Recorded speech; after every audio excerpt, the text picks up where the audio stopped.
Hi, this is Allison. And this is Nina. And this is Chaotic Good, your anything but neutral reality TV podcast. And today we are recapping Survivor Season 49, Episode 12, The Die is Cast. And boy, what an episode. What an episode. I was so glad that I get to, as always, watch it with my best friends, because we were screaming. I was on my knees at one point. I was riveted. This is the first time, I think maybe all season, that I wasn't on my phone like taking notes. I think this is maybe the first time that I was really like taking the episode in, because it was so exciting. I felt like I actually could not look away. The screen time could not happen. No. Yeah, there was zero screen time. The only, thank goodness that there's commercials, so I could like take a breath. Take a breath. Yeah. Yes, because we're going to get into it when we get into the full recap. Also, in our chapter notes, if you want to jump forward to the recap, it will be listed in the chapter notes, but we usually hang out, chat a little bit, catch up, see how each other are doing first. But yeah, before we get into the recap, there was just so many layers to that vote. I had a chill like in my spine about how the vote was going to go, and we were only like 20 minutes into the episode.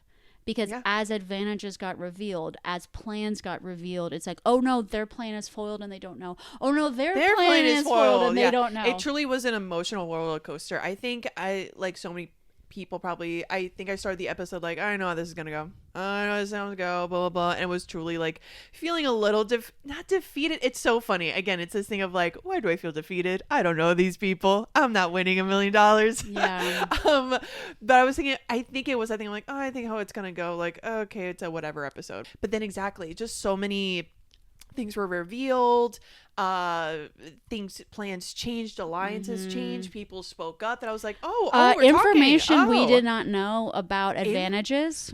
Wow. That we were not aware of until this episode. Yeah, exactly. It was wild. Yeah, it was and I mean, it really, like Rizzo said, like, this is why we love Survivor. This is why we love Survivor, for episodes like this, where it truly is such a roller coaster, and you, from beginning to end, even at Tribal Council, I was like, I have no idea how this is gonna go. Yeah. It was so fun. Well, before we get into the recap, if you're watching us on YouTube, hit that subscribe button. If you're liking the video, if you're listening to us on Apple and Spotify podcasts, follow us on Apple and Spotify podcasts so you can get updates on us. Give us a 5-star review. Give us some love. We're working very hard on this project. But yeah, before we start the recap, Nina, how are you feeling aligned today?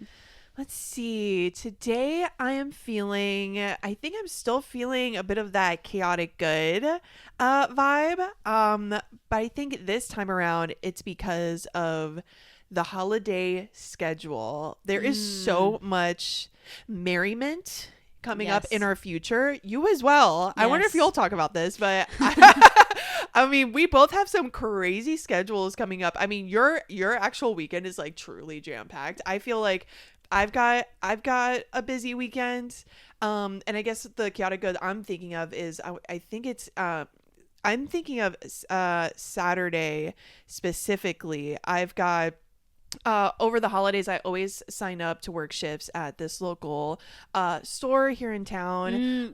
You're being a holiday elf. I'm a little just like a little holiday shop girl. I love it. It's very fun. I've worked at this shop for years. I know the girls. I just love the customers. It's always been such a great like feeling and vibe, and I consider it as sort of like the part of the holidays now. It's like, like working these shifts. So I'm working like a full day shift at the store, and then truly immediately after I'm also part of the symphony here in Athens Symphony. I play the cello, and we have our holiday shows, our jam-packed, sold out holiday shows. They're free. These are free shows. The tickets are free, and how people claim their tickets is in it's free, so why not mindset. I would call the whole ticket process of the Athens Symphony, I would call that chaotic evil. Yeah, actually. Absolutely. Yeah. So I have that right after, and then after that, my Exactly. Oh, I'm not even done. The night is still young. After the show, I've been invited by a wonderful friend who is having a holiday / birthday party at her house. Oh, very fun. And it's Lawrence Welk themed. So it's very like, she very much loves people to like dress up. Holiday. Can you share what Lawrence Welk means? What Lawrence Welk? Because I don't know. You know, I like sort of know. I want to say he's like a TV personality. I want to say he was specifically really big in like the Midwest, and I think it was sort of this era of like the 50s, 60s, like think very like bouffant hair, like very cheesy, very corny. And I think and apparently and my friend Callie, she's the one having the party, is like a huge fan of all things like camp and outrageousness and like loud and fun. And I think she grew up like watching him and like watching these holiday specials and like has the vinyl records and all this stuff. He just seems like he kind of gives me, I've seen a little bit of his stuff. He kind of gives like Midwest Liberace. Ooh. Yes. I'm going to have to ask my Midwestern family about him because I bet they're like, yeah, Lawrence Welks. I'm telling you, they're going to say that. They're going to be like, yeah, of course. Because that's the way, exactly. When she first invited me and said like, oh yeah, it's Lawrence Welk theme anyway, blah, blah, blah. I was also like, okay? Yeah. Excuse me? Like, of course I don't know what Lawrence Welk is. I like, my family's from Puerto Rico. I can't say the transmission got all the way to the Caribbean no. With that. But yes, but the party is super fun. So yeah, exactly, she encourages people to dress up. What are you gonna like wear? 50s 60s theme. So I've got this really outrageous teal dress. I don't think you've seen it actually, even though I've had it like packed away. It's just like, it's more 80s if I'm being honest, but it's very like big poofy sleeves, a big bow in the back, a skirt that goes out. I would love to have, if I had enough time, now that I'm saying this out loud, I wish I had like a petticoat to wear under it just to make like the skirt even floofier. Exactly. And I have like a fake poinsettia like I'm gonna put in my hair, like curl the hair, lipstick, all that stuff. I mean, we'll see what I can do because I'm running right after the show. I think I'm gonna wear red tights under the with the teal dress, red move. Tights, and silver shoes. Oh yeah. It's like a whole look. Callie, don't listen to this episode. I want you to be surprised. Do not listen to this word. You can listen to this episode after Saturday. Skip. Exactly. Or just skip right to the recap, Callie. Yes. Because Callie is another Survivor head. She is. So that's why out of all the things that we recap, this would be like the episode. This is the episode she listens to, which was so funny. Okay, this is like a little bit of a sidebar, but we're still talking about Callie, which is that she's got 3 gorgeous, adorable kids, and who she obviously like drives to school in their minivan. And it's so funny. I saw them recently because they stopped by work, and so I was, oh hey, how are y'all doing? And it's like, oh my gosh, we hear your voice almost every morning. Like, I know your voice, and it's because they listen to the podcast together in the car, in the minivan. We're educating the future generation of reality TV fans. Exactly. Oh my god, so they know my voice too. Come to the fold. Exactly. That's sweet. Come to the fold, kiddies. Come on over. So yeah, so that's just Saturday. So I'm, that's one sliver of the weekend. It's one sliver of the weekend. And I've got to make it through. And it's so funny to talk about something like, all this fun stuff I'm doing. Oh my God, it's such a full day, but it is. I through that whole you day, need to eat a good breakfast. Exactly. I was like, what am I going to eat? Hydrate. Yes. So yeah, I definitely need a bit of a game plan. Oh yeah. I need to bring like a to-go bag, like with me with like all of my outfits. Yeah. So yeah, but yeah, it's a lot. It's busy, but it's exciting. It's the holidays. I'm very excited about it. And on that note, Allison, how are you feeling aligned today? I am feeling we're gonna have a very alignment. Ooh. Because I'm talking about the neutral evil. Okay. Of figuring out what the hell to wear for a fancy holiday party. Because Nina's party, even though I don't even know what Lawrence Welk's is, kooky, campy Athens party with your neighbors, with your friends. Think Jello. Think there's Jello is gonna be served. Pigs in a blanket. Yes. Someone's gonna get on a piano and we're gonna sing Christmas carols. That is something that I could whip up. Yes, I could figure something out. I could look in my closet, someone else's closet. I could even hit up a vintage store around town. Oh, yeah. It would feel attainable. The Christmas party I'm going to tomorrow doesn't really feel that way. No. It's on a little bit of a different level than Athens, Georgia. It's on an Atlanta, Georgia level, and my husband works in the film industry. In the film industry. In the cinema. On his back alone, he's keeping the film industry alive. That's right, and bless him. He is, that thankless crew, doing all the behind the scenes work, making. He hasn't worked on our lighting yet, as you could probably tell. As you can tell, yeah, he has. He's very busy shooting a project right now, and the moment he's done, I'm gonna be like, honey, get in the pod studio. We need you, and desperately we need you, and light us because we need it. So he works for a famous director. You would know his name. He's a personality. An Atlanta personality. Yeah. And he's throwing his first Christmas party for the first time in several years since COVID. It's going to be a big bash. It's very likely I'm going to see like the Real Housewives of Atlanta here. I know. I'm going to be seeing some celebrities, and the invitation said, dress your finest. So it doesn't say black tie, it doesn't say cocktail, it says finest. Wow. So that's been hard. The gauntlet has been thrown. And of course I get this text from my husband like, oh my god, we got invited. He's inviting all the full-time crew to be able to go to the Christmas party. I'm like, yes, we're going. But I get this text when we're traveling abroad. Yes. I don't have the wherewithal to figure out my outfit. And then I find a perfect dress online. It's like, it's black, like a long black dress. And then it has a big gold bow on the top. It's gorgeous. It's strapless. Yeah. And I was going to wear, like gold. You can already say that I'm saying it in past tense because things didn't go to plan.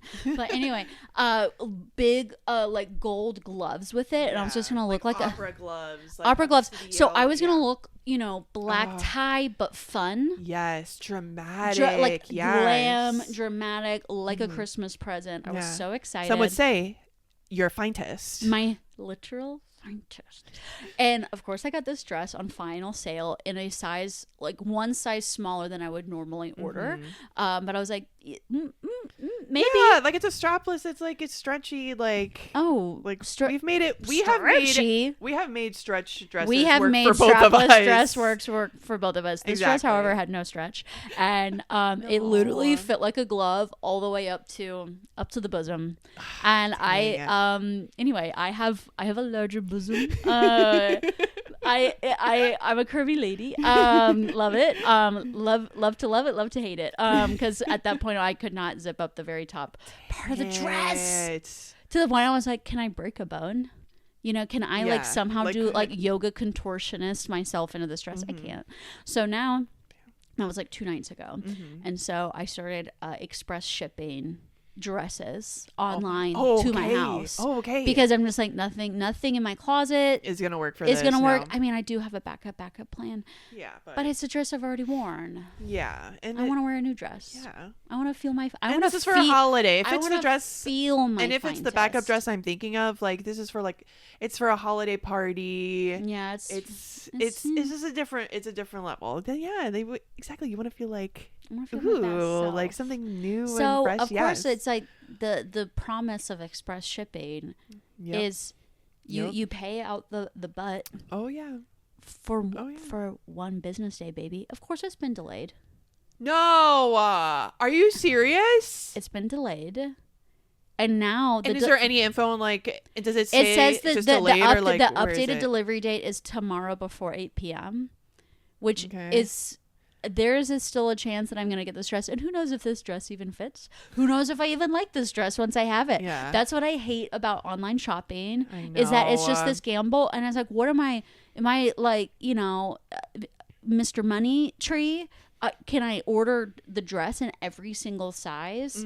So I figure out which size works best of every single dress that I maybe like and rack up the the cart to like several $1,000s. Yeah. And then return all of that. And like then do the process of returning everything. I mean, even all of the work on the the store's end to ship all that shit out to me, and then I'm like, I don't even want it. I don't even want 90% of this. And I didn't even like it.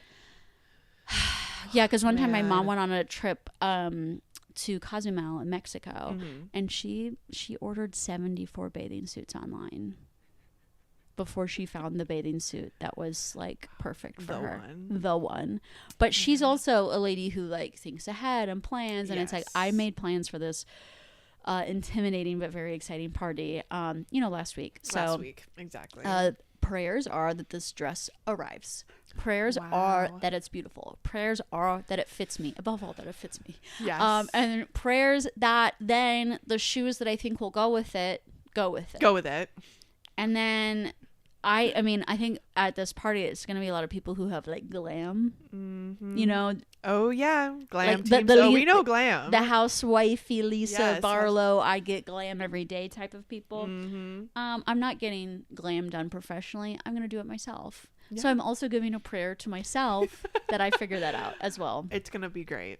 I think it's going to be great no matter what. I will be sending blessings your way though. Thank you. Yeah, because we need that dress to get over here. Also, I hate that there's no due process of like, exactly, you pay all this extra money for express and then for it to not arrive the next day. I hate that there's no process of like, oh, hey, like, let's say best case scenario, exactly, you're in a situation you don't actually need it the next day, right? You just needed it early, whatever the heck. And you're like, hey, post office, hey, what's up? Or business, just checking in. Yeah, like, okay, it didn't arrive the next day, like I said, fine. So I'm gonna have to need that money back. Yeah. Actually. I'm gonna because I paid for express shipping, and it's not exactly. Well, I paid for a service. I didn't get that service. I'm gonna need that money back. I will be starting an online chat with that query. Good. If it happens. Because I'm like, I don't even want this.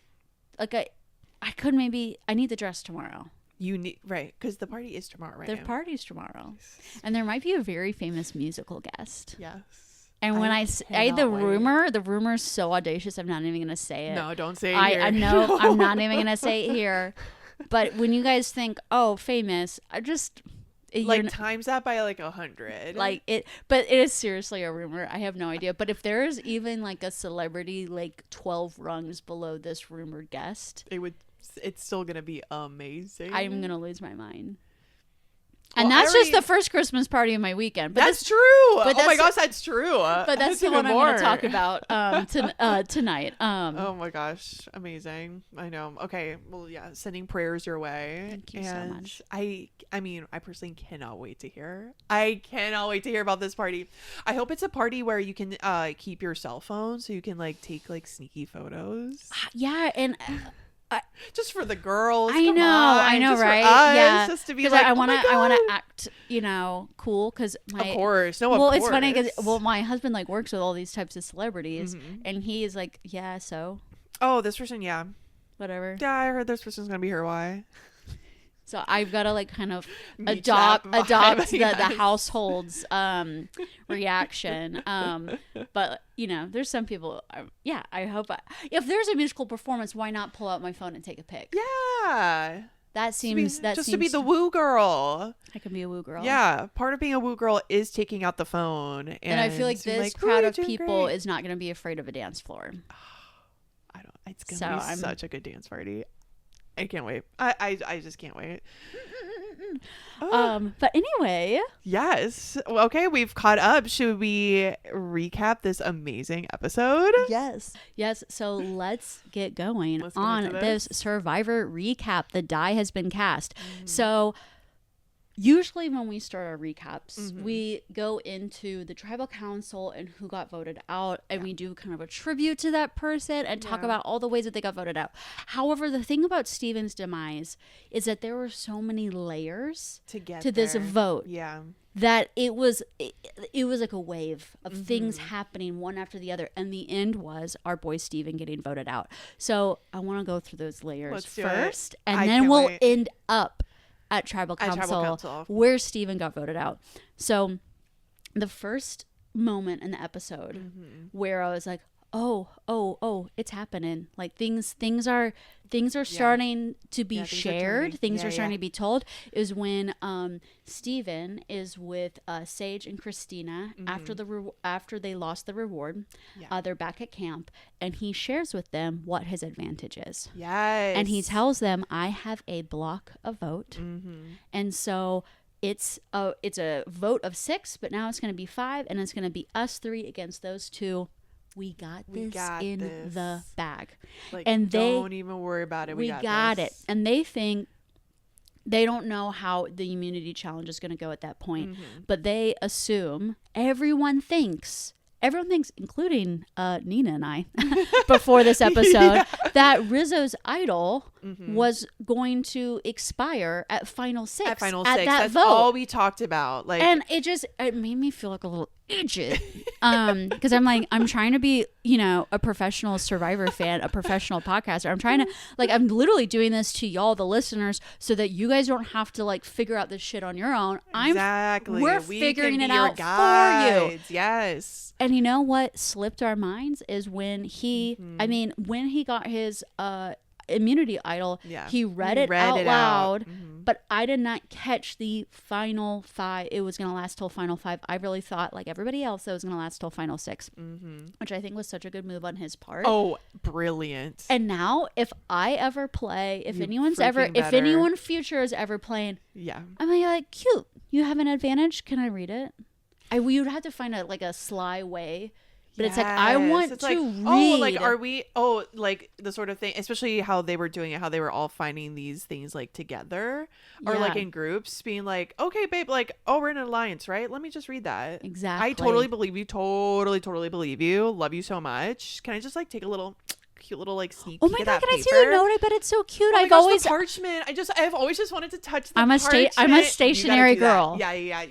I think that's maybe the way to go. Be like, oh my god, we're in does it almost feel like it the parchment is printed out on paper in parchment style, or has it been hand dyed with tea bags? Exactly. Does it actually have a rough edge, or is it just copy paper? I'd be like, I'm a paper girl, I'm not a paper girl. Do you see this laptop? I actually wrote a card earlier this week and wrote a note, handwriting it, and it my hand got sore. I was like, what is this handwriting? I don't. How long was the letter?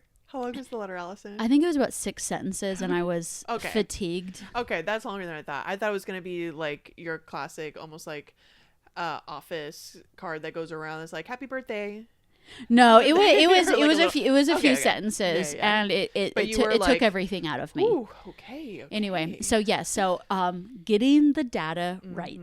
All the information is power. Yes, really absolutely. Is. So everyone just assumes that Rizzo's going to play this idol. Yes. And so they're saying it they're in the beginning of the episode from what they're I remember. How do you feel about being in Final 5? What's it like feeling Final 5? Which I'm just that's also, I'm like, let's not do this. So Steven is like, okay, either if Savannah doesn't win immunity, we'll put it on Savannah. If Savannah wins immunity, we'll put it on Sophie. And so you're just I will say, I feel like our viewing group, our viewing party, we're kind of, I feel more like Sage, Joanne, Steven, Stans. I feel like that personally. Yeah. And so we're kind of I think it's a lot of big-hearted girls. I think we go a lot by vibes, and maybe we're not maybe as strategic. I do lately doing this show, I do read a little some recaps out there just to even see if there's anything that I forgot, or I'm like, oh yeah, I should note that, blah, blah.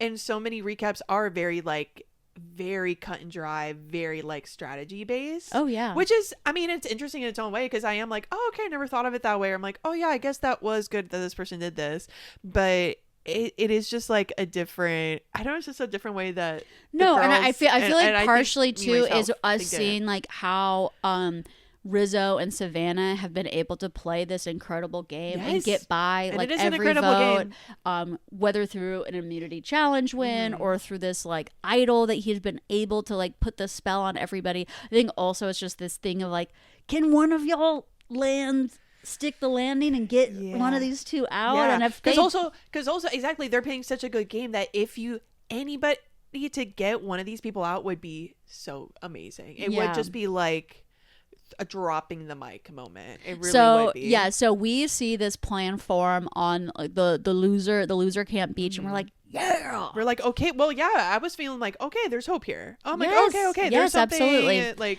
we can And do this. then at the reward Yes. at the sanctuary at the Mexican feast, The Mexican feast, yes. Sophie decides to share, to reveal the knowledge is power, and we're like, Yes.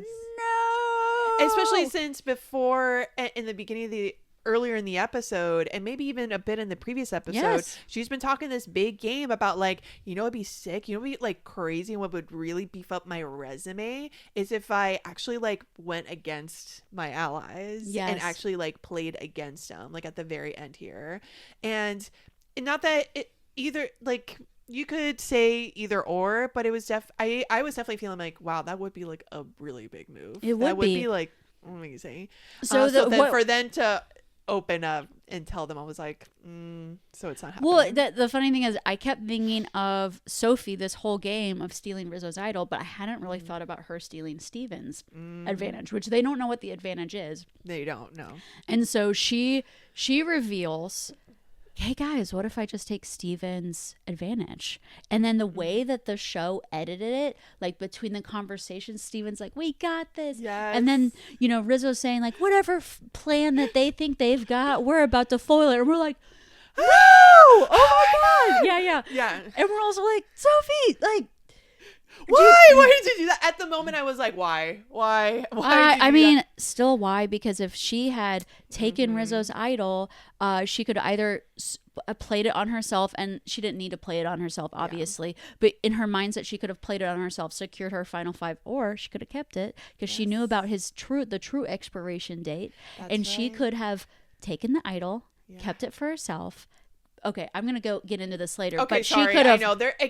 This is when we meet people. There were so many layers and so many different ways like that this could have gone. It was truly like. But there is just an incredible. It's a diabolical move that Sophie could have done, and she could be at Final 4 right now. But then later in the episode, so that was layer number 2. Layer number 3 is later in that episode. Steven says in his confessional, okay, I have made my decision. I am officially playing my block of vote on Savannah. So now I don't have an advantage anymore. I have played it. And I'm like, oh my God, right. Because in the block of vote note, it said that you will like decide, you'll cast who you want to block the vote on before tribal council, and then the person, when they go to cast their vote, they'll have a note that says another fine print that I personally completely missed. Did you know that? No. Well, okay. I remembered that there. I remember the note of you will like decide who you're blocking a vote on before tribal council. I remember seeing that note. Okay. But it didn't clue in that it's like, oh, you've done it, so you don't have the advantage. You don't anymore. have the advantage. And then he's like, yeah, so I don't have it. And then I was like, we're all like, wait. How can this? Wait a minute. What does this do? What does this do? Okay, so that means that the knowledge is power. That Sophie, I keep saying Sophie because she's a Sophie now. She's officially Sophie. And she has to be Sophie, and if she is still being called Soph in the show. I know. Girl, I feel so bad for those Sophies. I'm sorry. I know. Our Sophies out there. Annoying. But so Sophie, now her knowledge is power is not going to hit. And that means that their 3 votes against Sophie at this point, because they know that Savannah has 1 immunity. By this point, yeah. And everyone just assumes Rizzo has immunity with his idol. And they're like, okay, so Sophie is the target. And so the votes are going to be Steven, Christina, and Sage are going to put a vote on Sophie. And then Sophie's going to go out. And it's going to be this like total like crazy blindside of like, she thinks she's blocking Steven's vote. She doesn't. And then they take control. She gets out. And it's honestly kind of embarrassing, like a big, not embarrassing, it's just a big blindside moment. And honestly, she should feel honored. I would. She should, exactly. Like she had no idea what the advantage was, and I feel like even if she did, like that whole like doing it before like tribal council, like that is a nuance. That is a nuance that even if Exactly. Even if you kind of knew what the advantage was, like, there was no way. Exactly. There was no way for them to So know nothing this. is embarrassing. It's just this like moment of like don't getting feel one embarrassed, over. Sophie. Yeah, It's getting just, one over on somebody else, and hey, that's the game, baby. That's the game. That is the game. So that is the mindset that we were going into at Tribal Council. Yeah. There was some chatter about, There Steven's a was. threat. Do I want to go to the inn with him? And honestly, my brain was just so clouded over with like, the block of the knowledge is power. Yes, all these advantages. The Rizzo idol isn't expiring. I just like all this like data was just entering my head. And so at Tribal Council, we have the big moment where Sophie asks Steven. Jeff is like, okay, let's start voting. She's like, Jeff, hi. So and then she's like, sometimes you shouldn't, have your advantage, out in the open because there might be a secret assassin that'll take it away from you. Which when she said that, when she said that line about like, ooh, maybe you shouldn't make it so obvious. That totally would apply to Rizzo. I thought she was talking about Rizzo. Her own dead grandma was telling her from beyond the grave, take Rizzo's idol. We'll get more into her choices there. Yeah. But she later. Okay, continue with the scene. Because it's so people. This was so good. Okay, continue. And she goes, Steven, do you have an advantage? And he goes, nope. And she goes, oh no. She's like, he gave it to somebody else. No, I didn't. Nope. And so I didn't. She's like, nope, I didn't. She's like, oh, you don't actually have one. Nope. That's not it either. And then they start the votes. And so at this point, we are still thinking Sophie is cooked, as Rizzo said. Yes. And then we have Steven gets all of the votes. At the end. Everyone votes. Including Sage and Christina. Sage and Christina. Vote Steven out. And Rizzo and Sophie and and Savannah's vote was blocked by Steven. And and Steven went home, and we were a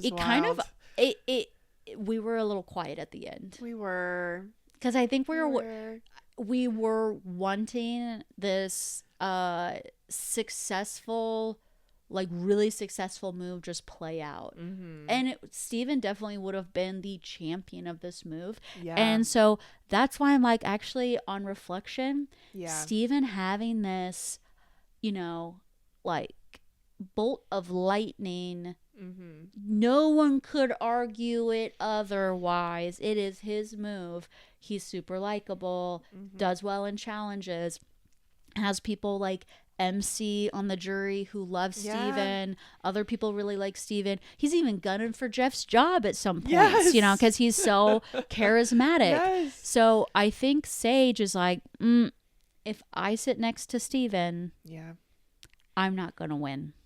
And I can't get Savannah out, and they don't think they can go for Rizzo. And they're like, and we're about to like, they don't even know about Sophie's knowledge is power. They don't even know about Sophie's knowledge is power. But I would say even more now, her having this kind of like floozy of a move that like did not hit at all. Now her winner chances have gone down with this. And we'll talk about like what she can do in the future. But it's like Sage is like, nope, that was too good of a move. I couldn't have done it. And Christina joins on the bandwagon too of that. And I feel like, the moment that the knowledge is power didn't hit and Steven's advantage was going through, I feel like Christina and Sage were like, yep, we're going to move forward with this. We're going to do this. I do wonder if Steven should have blocked Rizzo's vote instead of Savannah's. Because that may have spooked Rizzo into playing his idol at that Tribal Council. Ooh, that's good thinking. Because they all just think it's a foregone conclusion that Rizzo's going to play his idol. But they don't know that he's holding on to it for another vote. But I do think that if he blocked his vote, I think Rizzo would have been more spooked. Yeah. Wow. But that's the thing. These castaways are incapable of spooking Rizzo.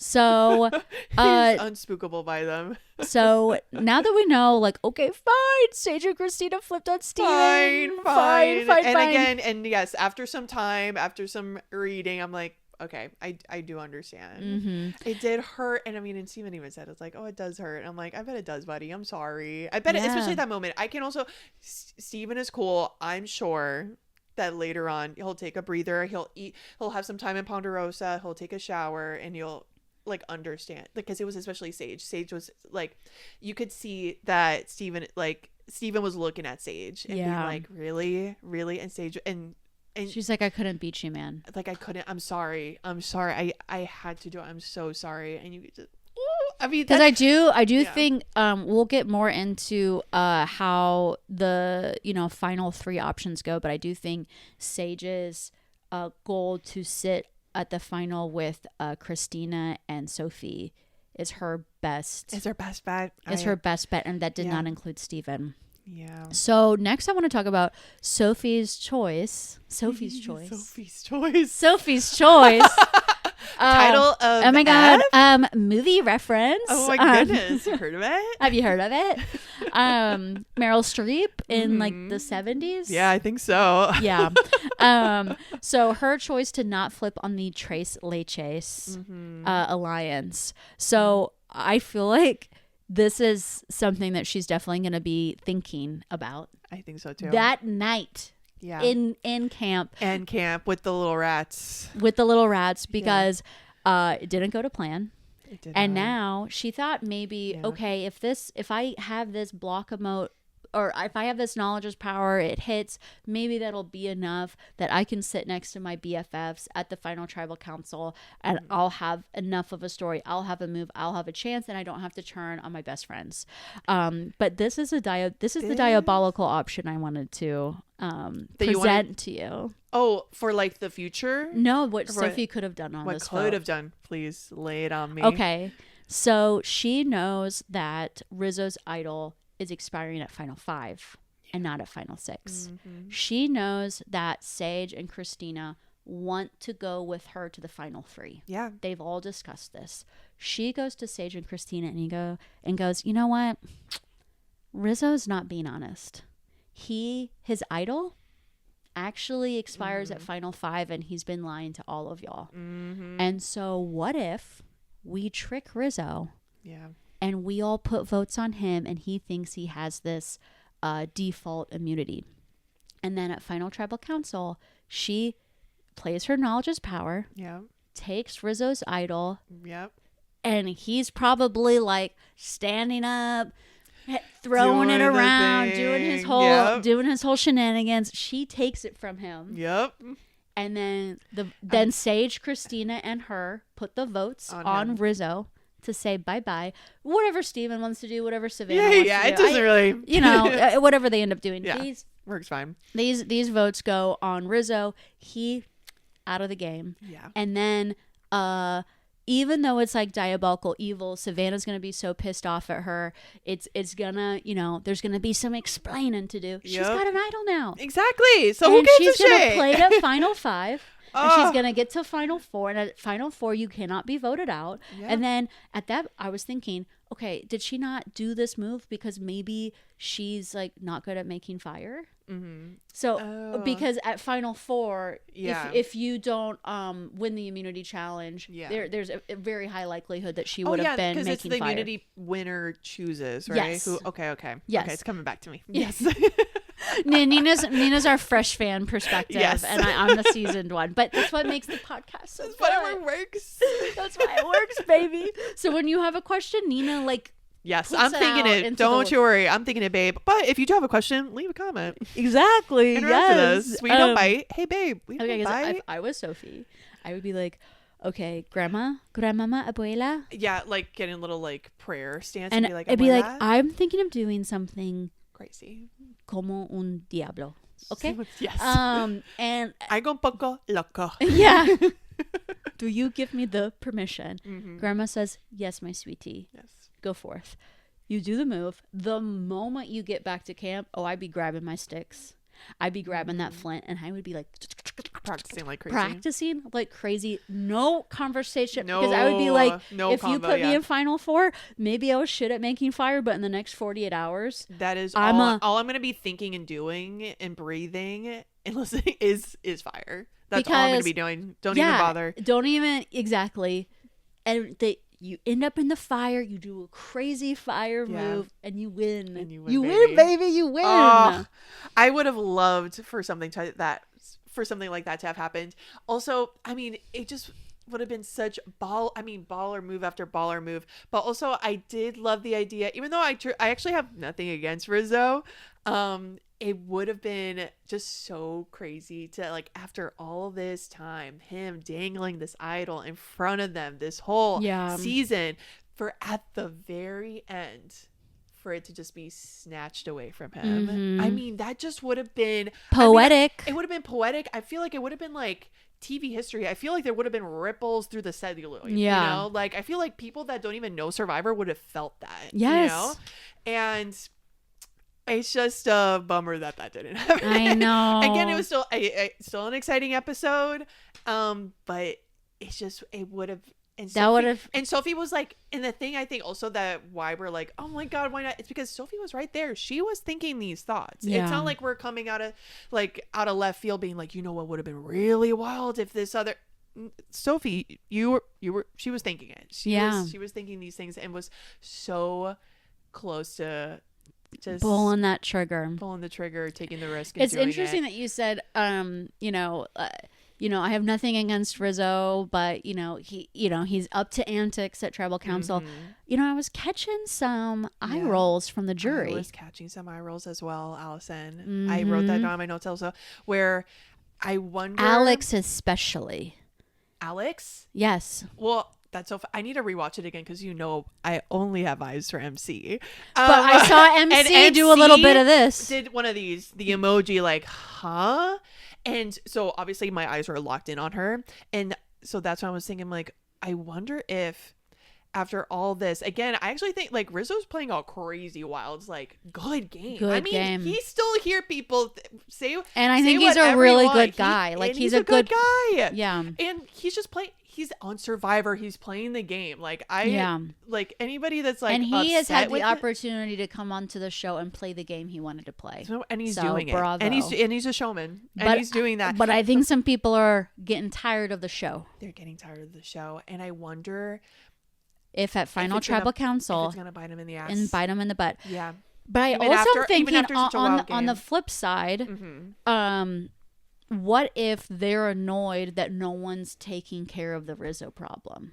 As in, like, oh my God. That's why they're like, what the heck? Like, oh, like almost like not at him, but that's like, oh, he's still here. Like, he's still here. Oh, he's still doing the same hygiene. They're not even bringing up his name. Like, nothing's even done. No vote was cast on him. No one's trying to flush it. So there's, I wonder between the two. Yeah. The other thing I picked up was, so Steven, made like one of those like corny jokes that he makes. He's like, I'm more nervous than a pair of shins in a dark room full of coffee tables. I was like, what? Steven. And Alex gave a big eye roll to that. I love that you're like, just like, I'm watching Alex. I actually, I rewatched and I looked at all of the jury's reactions because then I was like, ooh, actually, people were thinking Steven was such a jury threat. I mean, maybe this is just like Alex's personal feelings, like singular to himself. Yeah. But what if they're not into the corny people? Maybe they're not into the showman people. Yeah. They're into the serious player. Maybe they're into that knows how to say what they want to say and they don't need to be like so silly. Maybe they're into Sage. Or Savannah. Because exactly. I would say Savannah isn't mincing words. Exactly. And like you said in what previous episode, 2 episodes ago, I'm like mixing up my episodes probably.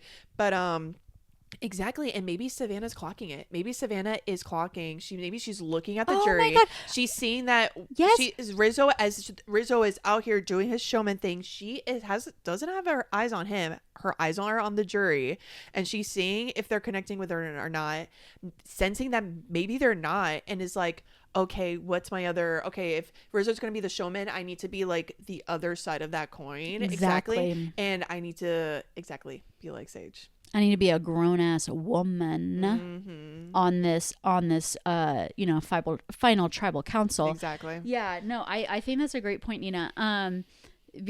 Because at this point, we're all obsessed with how are these 6 players going to vote? Da da da. Steven is now the 6th member of the jury. The jury's getting pretty full. And these are the people who are going to decide if you are going to get $1 million. And these are the people, the only time they see you is at tribal council. Yeah. They don't see what you're doing on the beach. They don't see you at the reward challenges or the immunity challenges. They're not seeing any of that footage. No. So if they roll their eyes in annoyance at one of the only times that they get to see you or get to see your alliance person or, your op or whatever, and they're like, oh, give me a break. That is... very interesting information. Very telling. Some other moments at tribal council that I thought were fun was Rizzo was rubbing the tiny little beard he was forming. The smallest little like long hair. I think he was maybe like 3 long hairs on the end of his chinny chin, and he's like, yes, Jeff. Actually, I think tonight, whatever side is gonna win is gonna be the one that dominates the rest of the game. Yes, it's giving very like, what is it, Jafar from Aladdin and his little stringy goatee. Yeah, it was making me think of that. So Sage calling Rizzo a freaking turd when she realizes that his idol is still active, and then finally Jeff saying, "If you're auditioning for Othello." And Sage is like, wait, what? What was the question in there? Yeah. I bet Jeff was like kind of embarrassed in that moment. I know. I felt like he wanted to do like a little flex. I know. Well, I was thinking of you because you have literally done Shakespeare in the Park. Oh yeah, and I know Othello. I know what he's talking about. Exactly. If we're talking about okay, I just said Jafar the parrot. What is it? Iago is a character in Othello. Yes. Period. He's like he's like he's a baddie. Or some other Shakespeare. You know what play. this also made me think? There's been a few moments this season that makes me think Jeff is a little jealous of Alan Cumming in The Traitors. Oh, because Alan Cumming gets to like say the grand thing, do the theater. Fun. Everybody loves him. Yeah, like also, be so silly and like just like really could eat launch up into the scenery. Bring his dog out. Like Jeff is like, I can't bring my pet. And I feel like Jeff is trying to like have little Alan Cumming moments, and then the moment he does, everyone's like, "What? Huh? I'm sorry. Can you repeat the question? Because what you just said made no absolute fucking sense." Like, I'm also like, Jeff, I see what you're doing there, but it's like you're, especially talking to Sage, or it's just like you're talking to someone that hasn't eaten, in like a couple days. It's like you can't. It's as if you were auditioning for Othello. Yes. She's like, huh? Oh, Jeff. Yeah. I love you for that. I love that little moment, but I can see the casters are like, huh? Next week. Oh my gosh. Next week is the finale. The finale. Yes. So so we've got to talk about that. Yeah. Because there's not going to be any other chance for us to map out all of the ways this is gonna happen. The winner of season 49 is going to be crowned. So going into next week, we have Sage and Christina, who have been kind of they've been linked up for a while now. Yes. And then we have Rizzo, Savannah, and Sophie. I love that they name themselves Tres Leches. The Tres Leches. Because in my notes, I'm like the Tres Leches. I'm like, love the name, and I love the Tres Leches cake. So we have the 3 of them going into Final 5, and there's only going to be 3 people on that final tribal council on those seats. Yeah, doing their speeches. What is in everyone's best interest? What grouping do they have? So if Sage, she voiced in this episode today who her ideal final 3 were, which is Christina and Sophie. Yeah. So what they're going to need to do is they're going to have to flip Sophie. And I think there's a good chance of them being able to do that. Okay, what are your thoughts on why? Because I wrote down why I think she might flip. So what do you think? Well, I think she's had this flub of the knowledge is power not working. And at this point, she's like, now I'm so far number 3. Yeah. Next to Rizzo and Savannah. Exactly. And so my best shot is having the like the proof that I could, you know, and almost you could phrase it like, I always planned on flipping on them at the very last second. I held on to those bonds, and at the very last second I flipped on them, and and I got through almost every tribal council. And she could even flip on them in a way that Rizzo and Savannah could maybe honor. Yeah. In a way that then they vote for her, yeah. at the final tribal council. Yeah. So yes, I think the best chance for Sage, the best chance for Sophie, honestly. And I think they would be able to like make that argument to Sophie pretty easily. I think so too. Especially, so what I was thinking is exactly what you're saying, that after this flub, she's definitely going to feel like, okay, now I'm definitely in the bottom of this trio of the Tres Leches. What I was thinking also is that I wonder if, so before the theater that was Rizzo standing up next to Jeff and not using his idol because he could use it for the next time, he was going around, and I think he was asking like, I think he asked So first, like, did your vote get blocked? She said no, I could vote. It's like, okay, what about you, Savannah? Did your vote get blocked? And she said yes.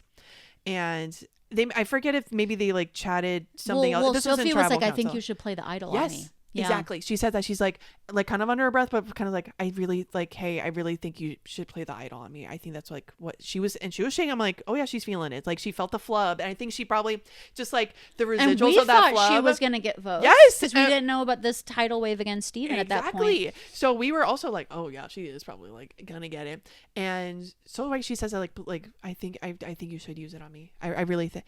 And then for him to say like, sorry, Soph, like. It almost like he was gonna say, but I'm gonna use it on myself, but not today. Like it was like, I am gonna use this idol, but not right now. And I'm also not gonna use it on you. And I'm also not gonna use it on you.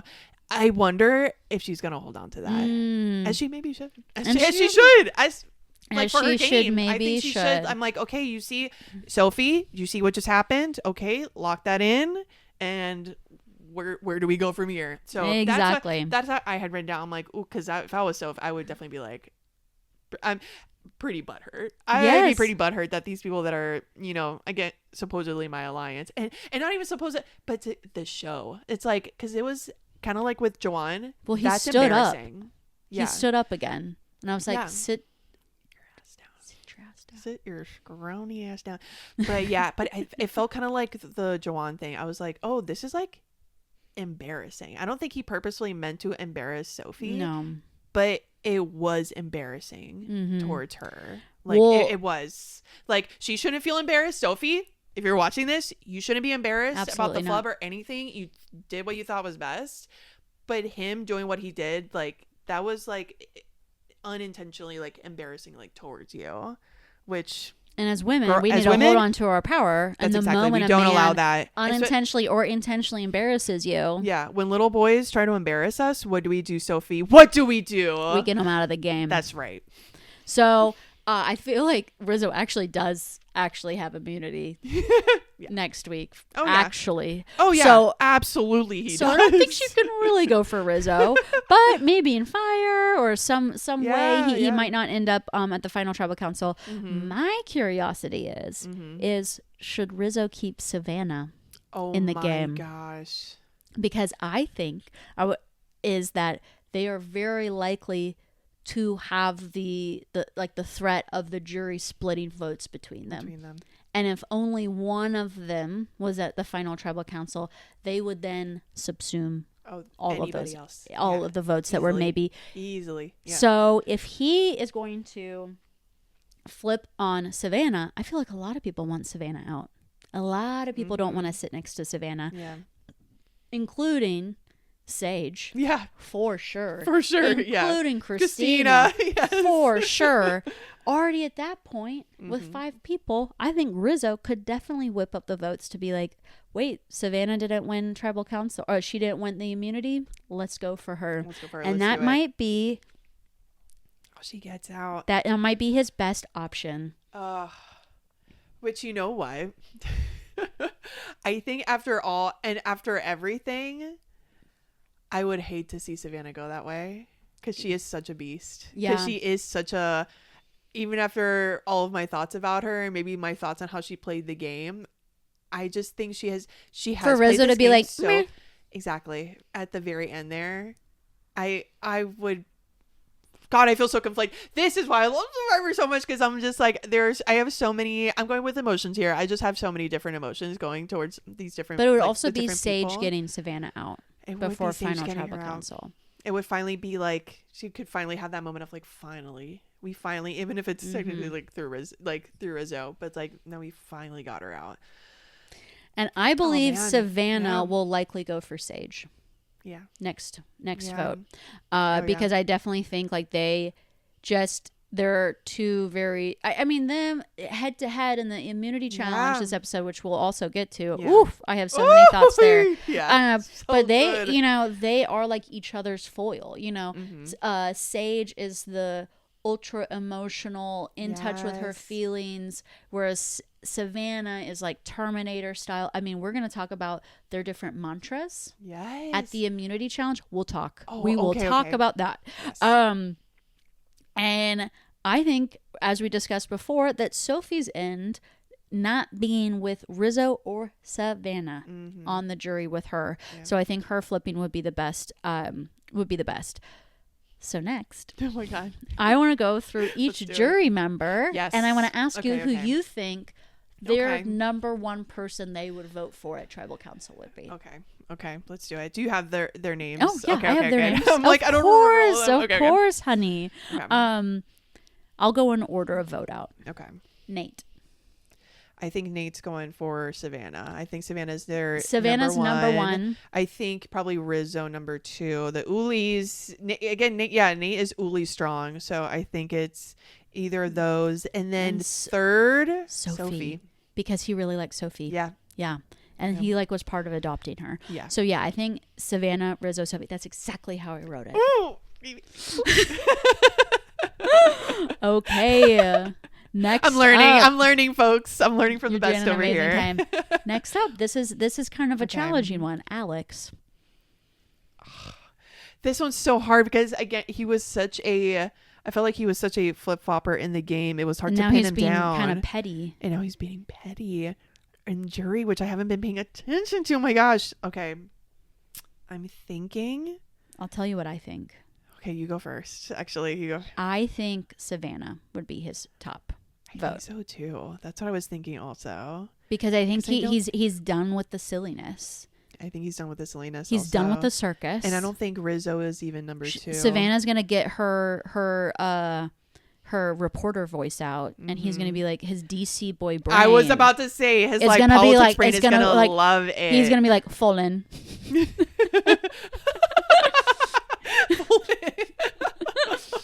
And then I think love it, babes, love it. British, not American politics. And then I think second definitely is Sophie. Yeah, because he started the game with her. Oh, so you don't think Sophie would be his number one choice? I don't know necessarily. I don't know. Yeah, because she turned on him. She was part of his vote out. And she's definitely. I feel like is so in the Trace Laches. These are her best friends beyond the game. I've never met people like this before in my life. And she didn't do that with Alex. That's true. So, and then I think third actually would be Sage. I think so too. Okay. From Alex. Okay. Next up, our tall angel. MC. I think. Because again, I think my Hort. My Hort is saying Sage is her. That's what I put. One. Number 2 is maybe Sophie. And I think number 3. I kind of I'm thinking maybe Savannah, maybe Christina, to be honest. Well, yeah, possibly Christina. Yeah. No, I think I think Christina's only possible vote would be MC. It would be MC. I think so too. However, yeah. I do wonder. So Savannah scared MC with the whole the key with the idol, the eyes, all of that. But I'm like, what if MC sees that as okay, final girl strength? Exactly. You scared me. Yeah. You came The hot Grim Reaper came onto the beach, and that was my demise. And then she might respect that at the end. I think so too, because MC to me doesn't seem like a petty person. No. So while I'm sure exactly she was feeling the like maybe like the Savannah hate for a little bit after all that, I do exactly, she doesn't seem petty to me. I also think that maybe she would see Savannah as like a challenge beast, which MC is also. Hey. Yes. Yeah. Jawan. Well, we know his number one. Number one is Sage. Definitely. When I'm thinking number two is Savannah. I'm thinking number two, Savannah. Or possibly I put Savannah and Rizzo like at the same. Like I think he would really struggle because he definitely was close with Rizzo boys as well. On a bench. Yep. Boys on a bench. And then probably Sophie third.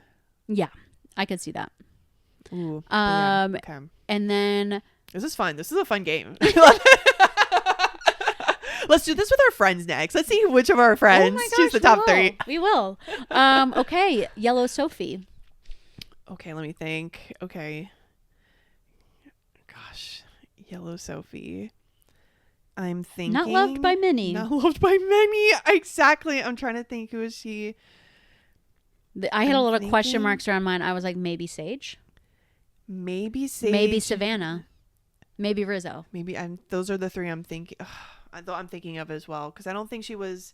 Well, no, wait a minute. Wasn't she? I think she was close to Sophie, wasn't she? To the other Soph? Yeah, but then that plan didn't go through. They said Sophie squared was going to happen. It's just everyone turned on her and she was completely blindsided. So I'm like, who does she respect at the end? But I'm trying to think to the last episode. I know we were talking about jury reactions, and I feel like Savannah. She was so excited. She was like, "Woo, let's go!" I think she was really happy to see Steven go.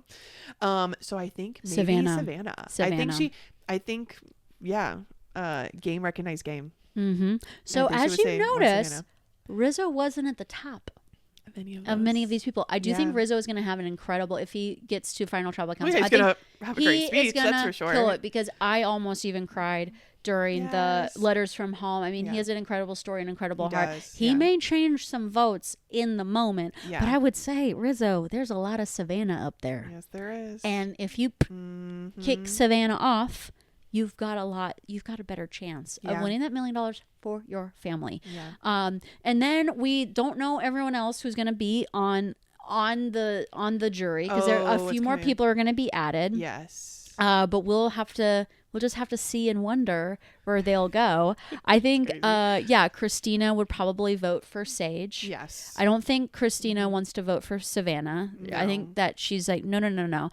So probably or Rizzo probably Sage, Sophie, Rizzo, Savannah last on Christina's part. Yes. And then Sage would probably maybe Savannah. Vote for Savannah? Yeah.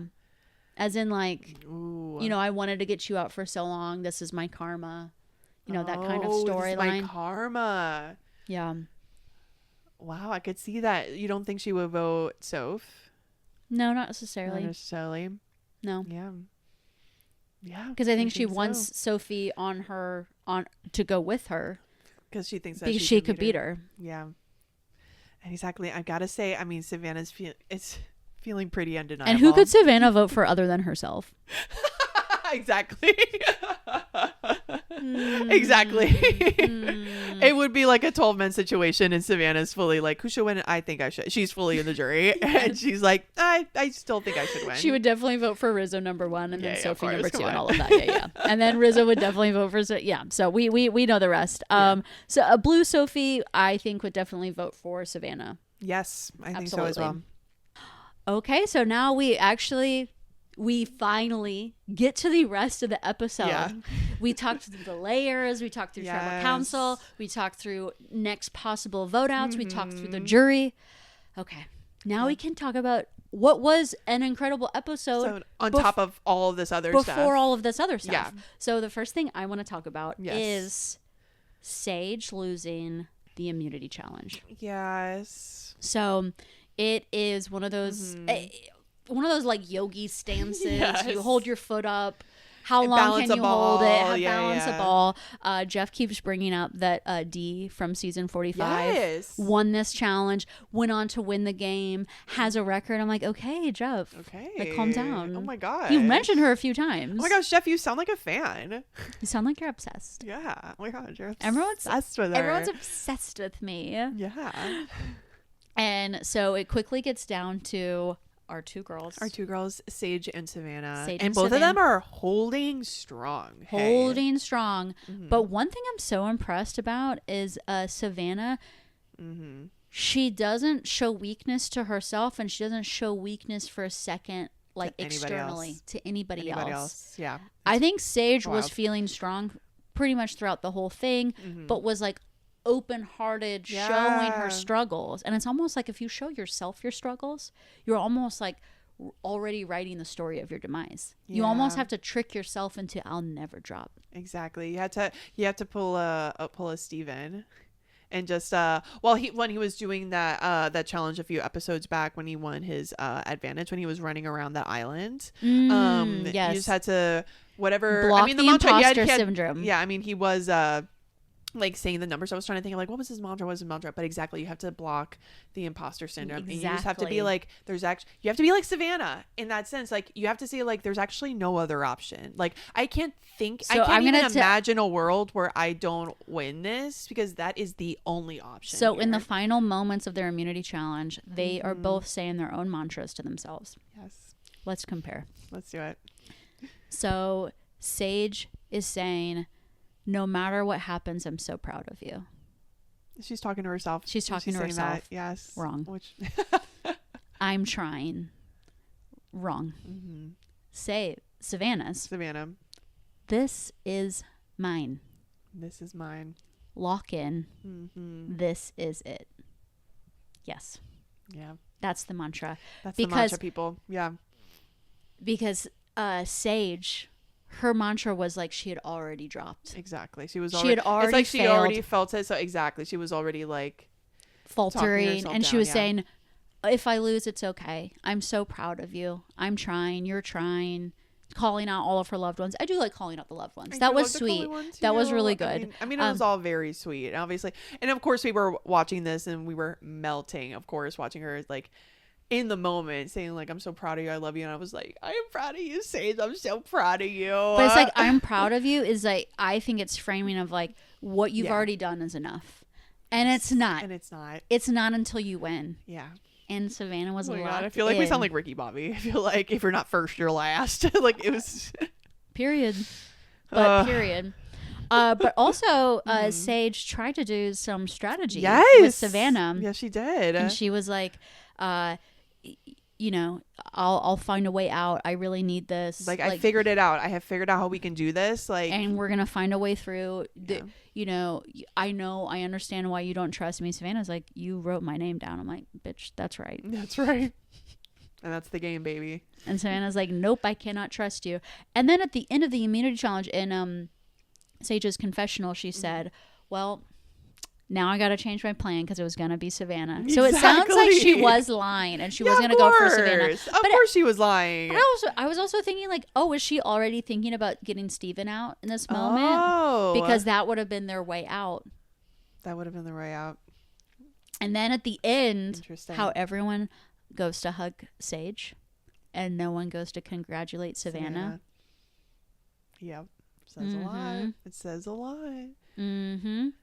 But I mean, hey, we have to give it up to Savannah because she's won her third immunity challenge. And I think now with Steven off the block, she's probably going to win again. She's probably going to win again. Yes, absolutely. I think she's going to win again. Well, we can get into her other win of the day. Oh my gosh. Yes, the reward challenge. So she arrives at the award challenge feeling weak. Yeah. She says that she hasn't eaten in 6 days, no real food. They had a rainy day. Mm-hmm. They had the rainy day, yeah. And so, yeah, she just feels like, you know, really, you know, off. Which makes me think, like, what you said about how she never shows weakness. Is this just part of her, like, her being so open at the beginning of this challenge? Like, I think I even found that kind of like, oh, okay. Like, okay, I'm like, oh, are we like cracking open that hard shell a little bit? Like, are we showing some weakness? Do you think that was her just like, actually, like, I'm hungry, I'm starving, I am just like, Jeff asked me a question, I'm gonna answer it? Or is it her playing the game? Or is it her playing the game? I don't know if I've seen the real Savannah yet this whole season.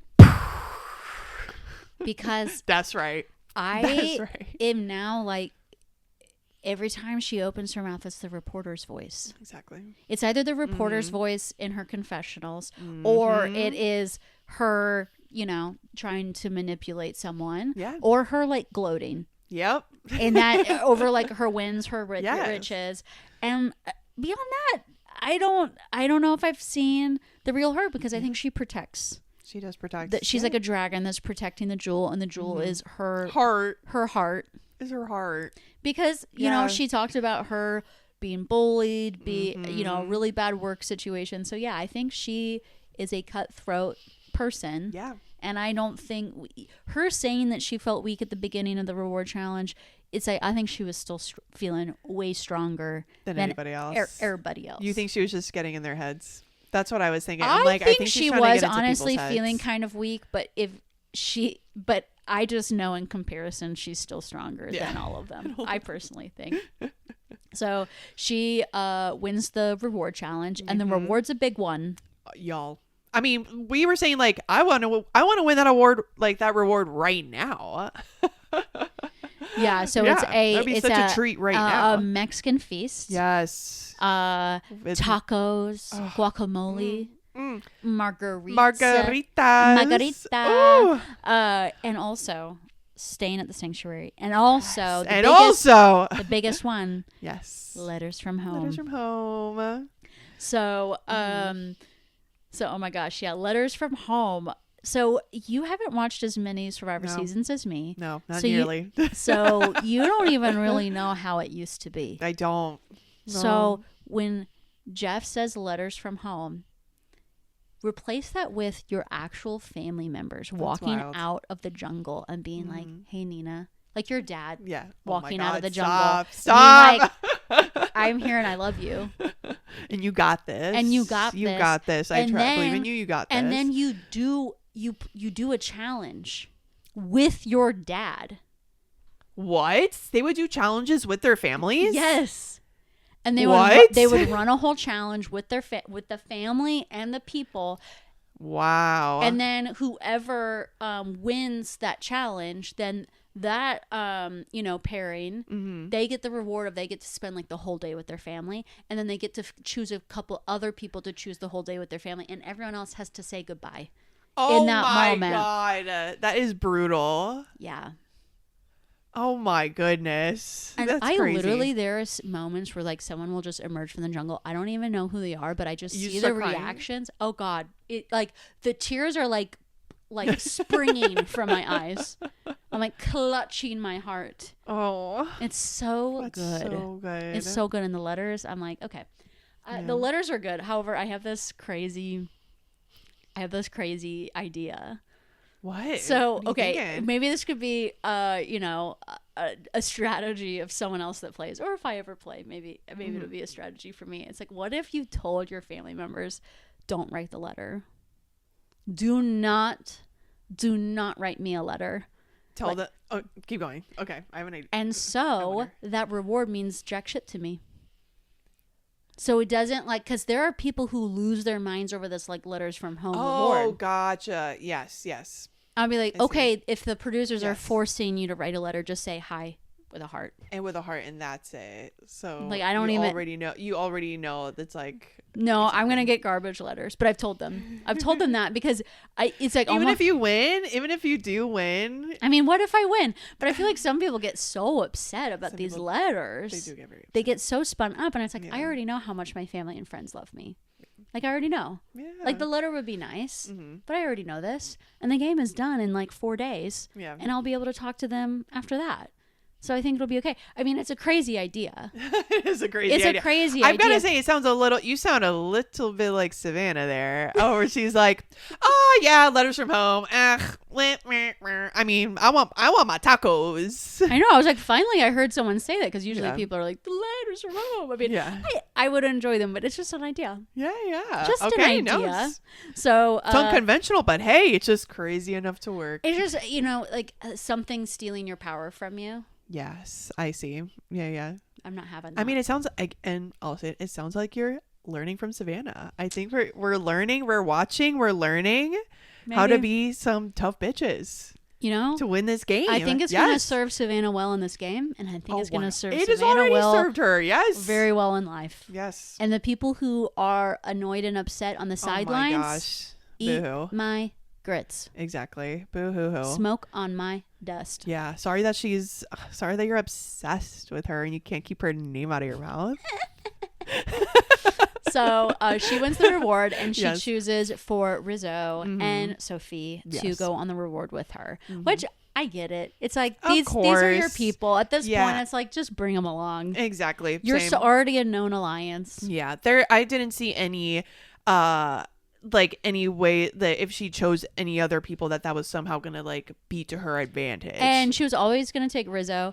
And it was so good that they brought Sophie, because then she shared the knowledge is power in a very safe setting with them. Yeah, that's true. And really solidified that trio. Yeah. Exactly. So it was a good thought on that part. Oh, another, like, not so crazy, but definitely another strategy to have is if you're going into the game, it's all about finding your four. Your four, because when you get to final four, no one's getting voted out. So finding your foursome to take you through the game.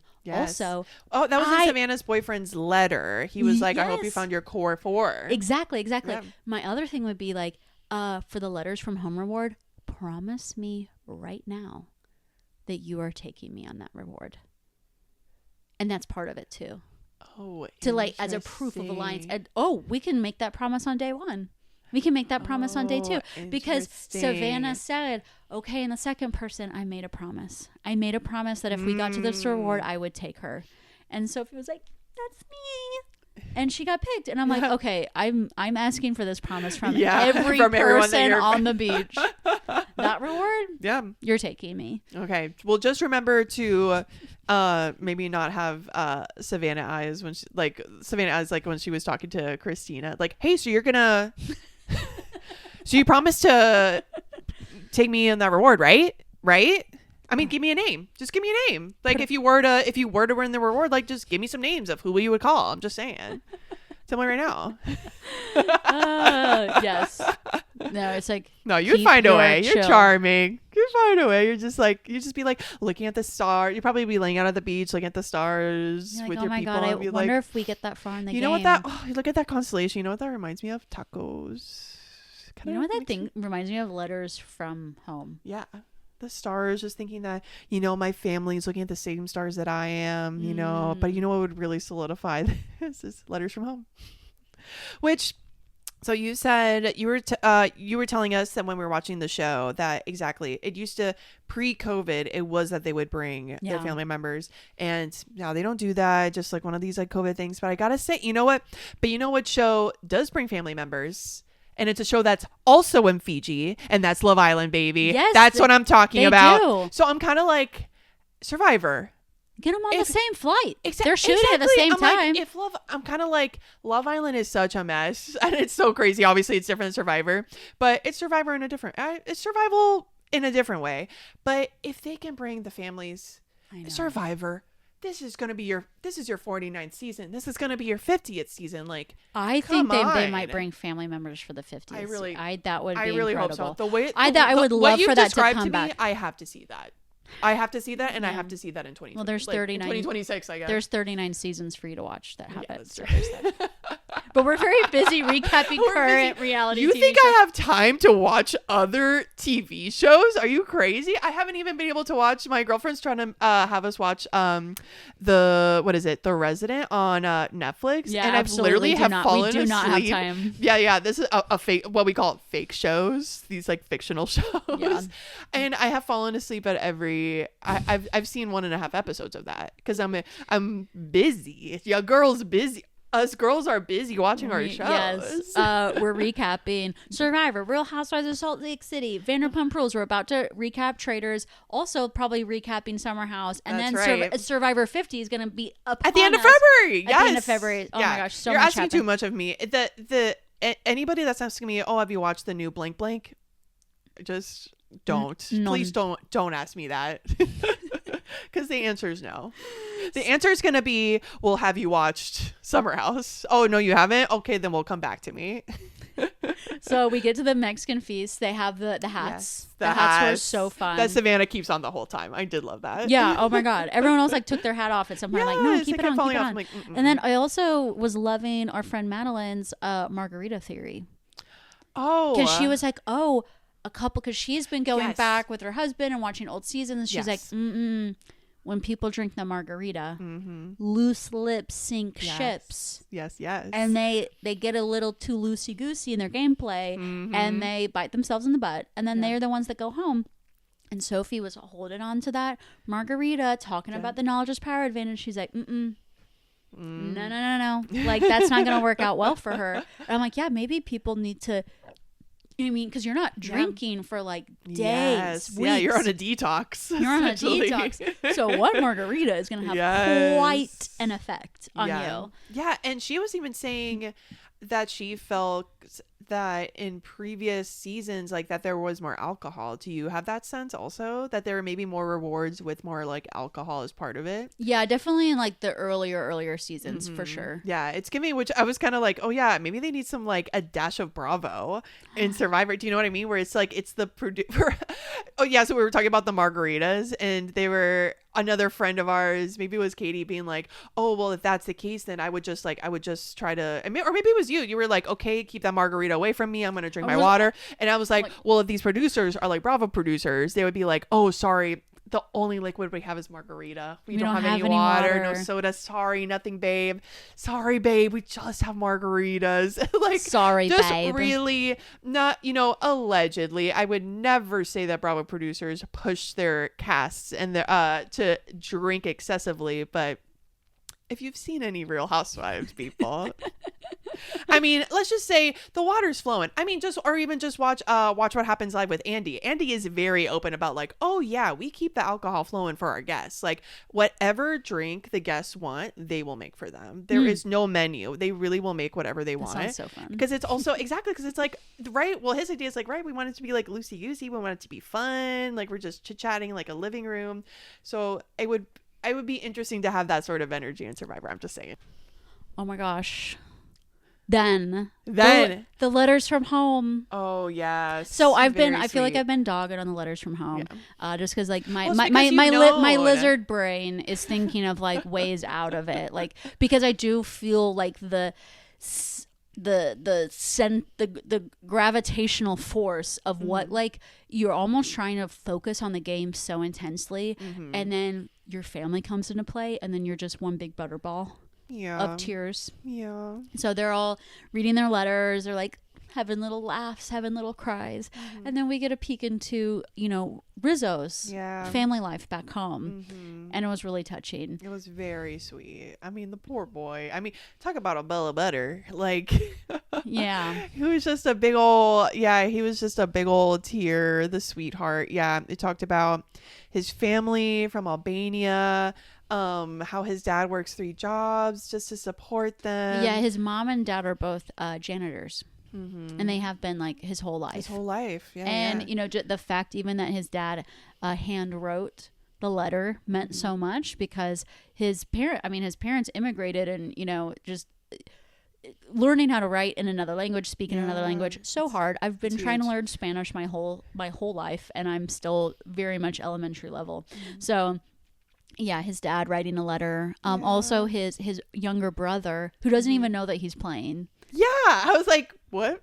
Yeah, he said in his preseason interview that you can't tell that many people that you're playing. That's usually people do tell their immediate family members, but with his brother having autism, it was like he didn't want to like say that and then leave and like make it confusing, or he made the call to not tell his brother, and that probably was the good one. I want to know what his brother's letter said, if he doesn't know he's playing Survivor. Oh yeah, like I wonder. That's right, because he didn't say what he did tell his brother, or like if his brother's like, oh, I hope the work conference is going well. Yeah, oh man, I hope the mountains in Switzerland are beautiful. Like, I really like, where does he think he is?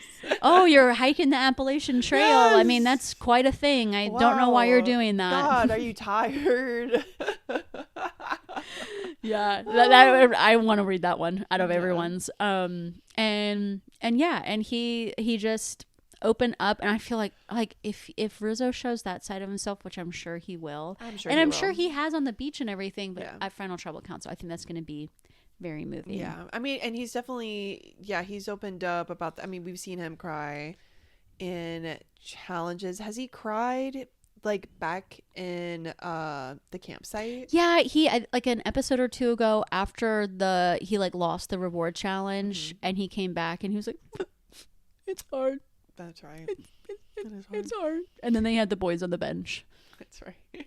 To try to lift the spirits, you know. Oh my goodness. So while they're having this amazing day, Savannah says it's her absolute favorite day on Fiji, and it's so awkward because everyone else is not experiencing this, and it's my fault. Whoopsies. And she just has the biggest smile on her face. She bites her lip and then smiles in the camera. All 50 teeth. So while they're having that amazing day and night, our loser team, gets a little Steven and Christina. They get a little visitor in the night. Yes, they do. A little ratatouille. Oh, a couple of visitors. A little. It wasn't just one. It was a couple family of rats. Rats. Yeah, that are also like, it's wet out. Like, oh, y'all have a little shelter. Like, can we join? They were cute. They were cute. And I was thinking exactly, we were calling them Ratatouille. And then I was thinking, like, you know what? Maybe it is Ratatouille. And he's like, oh, are y'all hungry? I can, like, whip something up. Oh my God, is that what you're doing with the coconut? Like, no, babe, I got you. Babe, I grew up, generations growing up on this island. Like, I can show you the ways. You can learn from the rat. Yeah, if anything, if this was like, gone and like, if like a different director, was in charge of like this episode, it would be filmed from like the rat's perspective, and it probably would be like the rat trying to like help them and save them, and instead they had the tragedy of the story of Christina being like, I hate this freaking place. Yeah, I hate it, and it's just the rat being like, I was just trying to help. Sage calls it a full-blown animal, touches her, and the rat that rat did actually go straight to Sage. That was wild. And you know what it made me think of this moment with you, Allison. I wanted to ask you, what do you think is worse, being on an inner tube with a fish jumping inside of it, or having or being camping out in the dark and a rat jumping on your foot?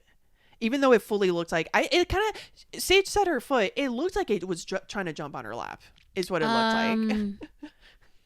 What do you think is worse? I'm gonna take the fish. You think the fish? The fish is better. Is better. I think so too. Yeah, because fish feel like they couldn't figure out how to bite me. Yeah, like, get their teeth out to really get. Yeah, and they're like slippery, and it just like they slip and slide off of you. It's like it's fast, whereas a rat is like, and you get it off the tube. Wants to burrow, wants to bite, wants to make a home. Wants to snuggle up, babe. They want to snuggle. It has like the bubonic plague.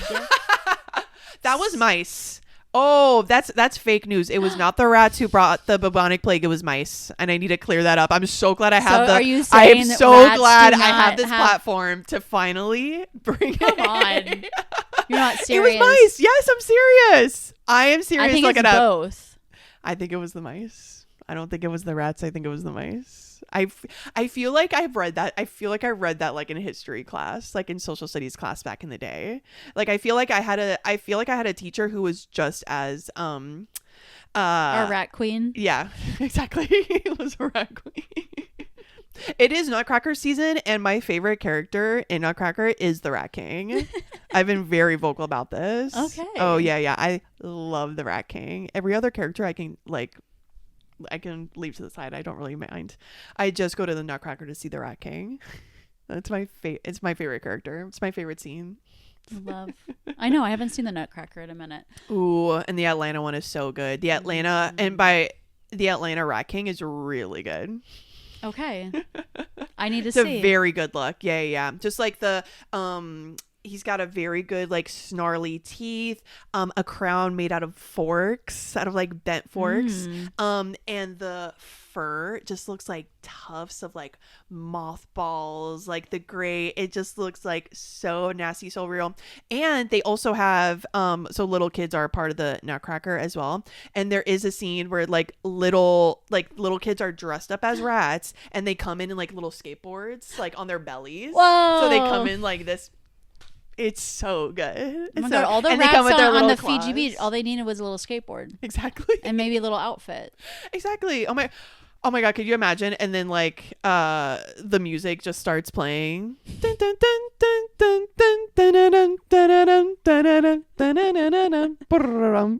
Okay, I'll make friends. Someone will need to make friends with the rats on a future season. Well, our friend Katie was fully like, I mean, you could eat that rat. She was immediately organic. We were at like, oh, rats are gross, like, oh, so scary, and our friend Katie was fully like, well, you should eat that rat if you're so hungry. Oh, if you're so hungry, put it in a pot and eat it. I was like, okay, Katie, fine. You're not wrong. Sorry, not wrong.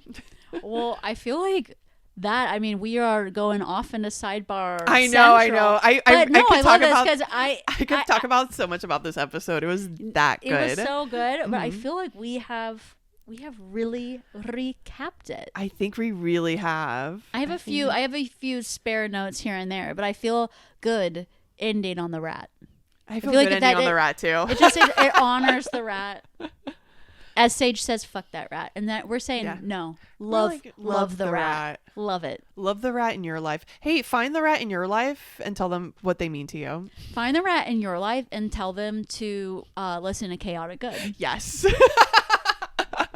Exactly. So if you have enjoyed our recap, subscribe to us on YouTube, rate us 5 stars on Spotify. If you're on Apple Podcasts, you can rate us 5 stars and leave a review. You can follow us on social media. We are going to continue recapping so many shows. We're getting so busy with this. It's so much fun. So any kind of support is amazing.